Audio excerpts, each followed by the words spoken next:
Welcome back to the Deep Dive. If you've ever walked the streets of Montreal, you know the city is, well, it's electric. This unique blend of North American energy and European history. But what if I told you that the true living record of Montreal's social history, the engine of its identity, isn't found in its architecture or even its political history, but literally on your plate? It sounds a little provocative, but it's absolutely true. Montreal's gastronomy, it really transcends just being great food. It's a foundational pillar of its culture and a massive, vibrant economic driver that, it tells the story of every community that has ever settled there. And we've brought together a fascinating stack of sources for this one. We've got deep research articles, specialized economic dossiers, and even the curatorial notes from a huge upcoming museum exhibition.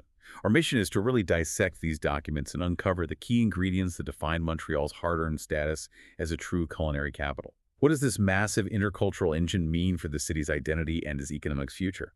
And we should establish the scope right away. This isn't a small segment of the economy we're talking about. Yeah. This is the accommodation and food services sector, a multi-billion-dollar entity that the city itself recognizes as an essential lever for growth and vitality. And that recognition starts in the highest cultural spaces.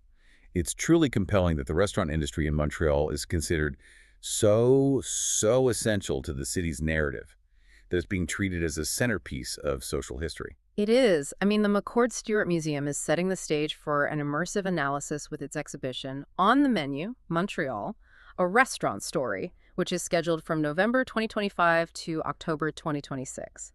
This basically confirms that the restaurant is not just a place to eat. It's central to how Quebec identity has been constructed and, frankly, marketed over the last century. I love that. And they've framed the exhibit, which was inspired by food critic Leslie Chesterman, to trace the whole timeline of dining evolution. It just shows us the massive shift in only a few decades. Oh, exactly. Think about the contrast. They're highlighting the iconic simplicity of places like the legendary Ben's Delicatessen, which was a fixture for decades, or the enduring charm of the Montreal pool room. And then they put that history right up against the sheer technical sophistication, the heights of fine dining we see today at globally recognized institutions. Places like Chef Norman Leprise's Tokay or, say, Martin Parr's Au Pied de Cochon. Right. And to make that history tangible, the exhibit uses rich archival material. Original menus and things like that. Yeah, original menus from historic spots like Kontiki, that Polynesian-themed restaurant, or the very European La Tour Eiffel.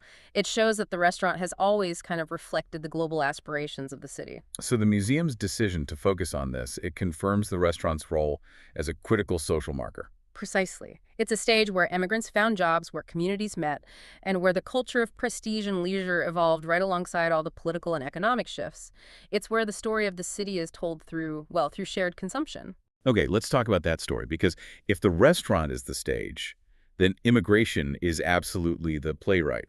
We know Montreal's culinary history it's fundamentally linked to successive waves of newcomers, starting with the original exchanges between First Nations and French colonists, and then truly accelerating and diversifying beginning in the 19th century. And the city's identity is defined by the fact that it didn't just tolerate these new dishes. It adopted them, it transformed them, and these community-specific foods became mainstays consumed by all Montrealers, regardless of background. Okay, let's unpack this and get into the specifics.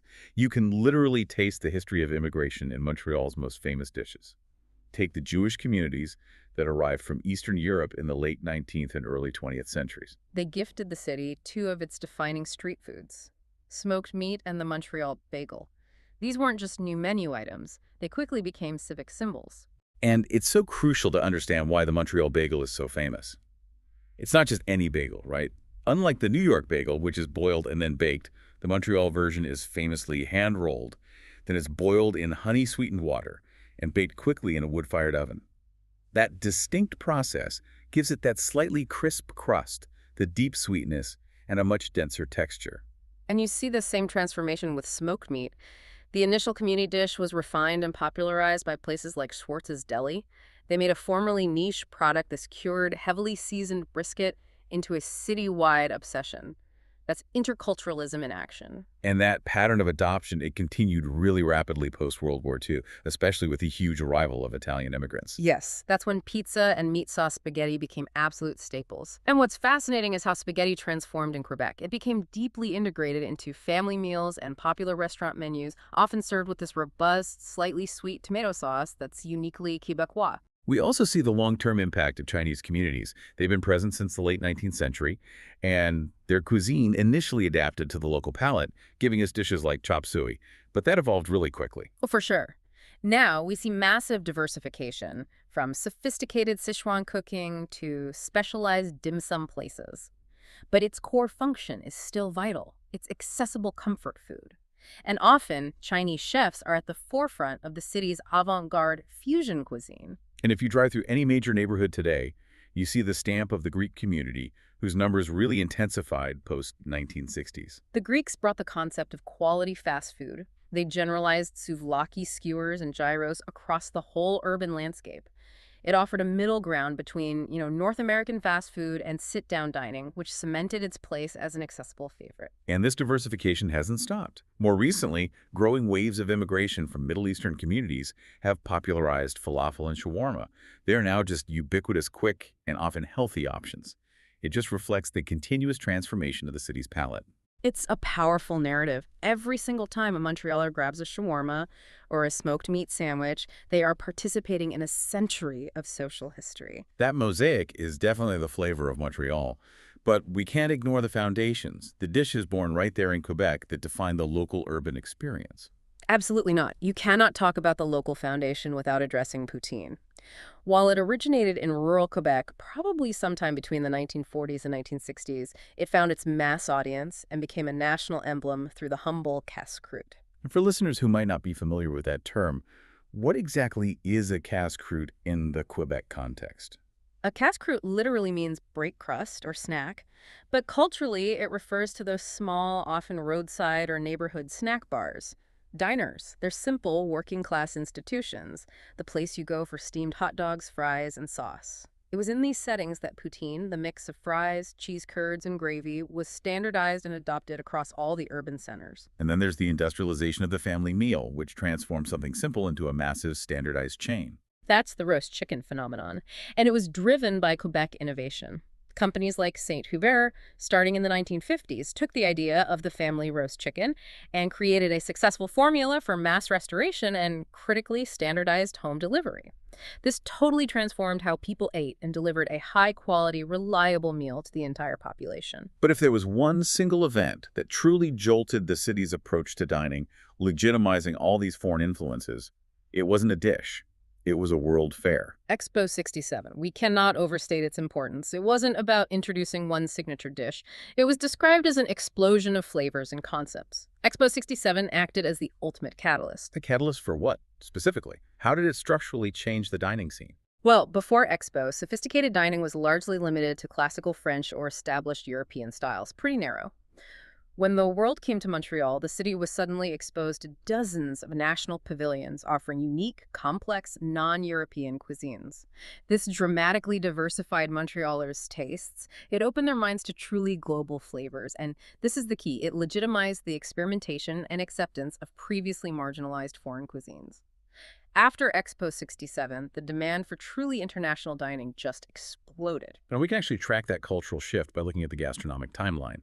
The 1960s through the 1980s was this golden age of fine dining and the deli prestige, professionalization, and the mass embrace of those early immigrant staples. Then the 1990s and 2000s saw a decisive shift, the emergence of Quebec fine cuisine. This is where chefs like the ones behind Tokay started intensely focusing on local products on terroir, not just to emulate French cuisine, but to build a distinctly Quebecois identity using their own seasonal regional ingredients. That move gained international recognition and really affirmed the local culinary voice. And if we look at the current decade, the 2010s to now, the trends are becoming even more complex. What defines the modern Montreal table? The focus is overwhelmingly local, ethical, and community-based. We're seeing a heavy push toward strict seasonality, the socio-ecological transition, meaning concepts like zero waste and anti-waste, and the growth of innovative social economy models. That's fascinating. You mentioned socio-ecological transition and a specific model, Chick Resto Pop. Could you define that for us? Certainly, Chic Resto Pop is a fantastic example of gastronomy serving a civic mission. It's a nonprofit organization that runs community restaurants. They focus heavily on fighting food waste and, crucially, offering professional training and social integration for individuals facing significant employment barriers. They basically prove that food service can be both economically viable and deeply anchored in community care and ethical sourcing. And here's where it gets really interesting. We've talked about identity and history, but let's talk finance. Mm-hmm. This cultural story is also a staggering economic engine. The city recognizes gastronomy as an absolutely essential lever for its global standing. The numbers are undeniable. Pre-pandemic, the accommodation and food services sector contributed an estimated $3.1 billion to the Montreal agglomeration's GDP. That's a powerful figure. It shows that dining out is not a luxury or a sideline. It is central to the metropolitan economy. How resilient is that figure, though? And how heavily is it weighted toward the massive chains versus all the independent intercultural restaurants we've been discussing? Well, while chains certainly provide stability, the diversity is what drives the economic momentum. The sector employs more than 75,600 people in the metropolitan area, which is vital for youth employment and new immigrant integration. And beyond that, consumer behavior tells this story.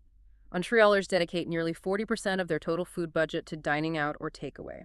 That money is flowing into every type of establishment, from the biggest rotisseries to the smallest falafel stand. So the economic success is fundamentally powered by the successful intercultural exchange. Absolutely. You have local Quebecois powerhouses like St. Hubert optimizing the roast chicken model, but then you have immigrant-driven institutions that become global tourist attractions.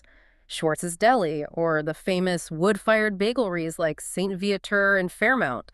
These are not just restaurants, they are destinations driving millions in gastronomic tourism revenue. And the economic activity, it extends far beyond the dining room, right? It reaches into the retail sector and supports these diverse entrepreneurial networks. Exactly. Think about the specialized grocers and fruiteries. Milano Fruitery, which started serving the Italian community, or Kim Fat for Asian goods. These are massive businesses that grew specifically on the back of immigration waves and now create thousands of jobs, serving the entire city. This parallel economy, driven by ethnic retail, provides the ingredients that fuel both home cooking and new, independent restaurants. It truly shows that diversity is not just a cultural asset, but a huge economic one. It is the foundation of Montreal's international influence. The culinary offering is a major factor in tourist attractiveness, for sure. But domestically, the focus on local ingredients by high-end dining directly supports the agricultural ecosystem.